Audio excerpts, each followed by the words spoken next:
Using an outdated version of QuickBooks Desktop can lead to errors and security risks. Keeping it updated ensures you have the latest features and tax tables. Here's how. Welcome back to Guide with Samuel. For manual updates, open QuickBooks Desktop and go to the Help menu. Select Update QuickBooks Desktop.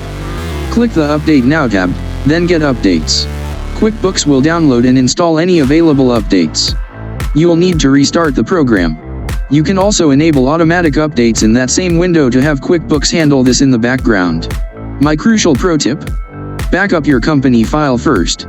Before running any major update, always create a manual backup of your company file. Go to File, Backup Company, Create Local Backup. This gives you a safety net in the incredibly rare case an update causes an issue.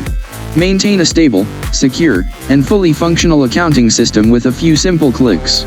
Do you have automatic updates turned on, or do you prefer to control the timing? For more essential maintenance guides, hit subscribe. Thanks for watching. I'm Samuel, and I'll see you next time.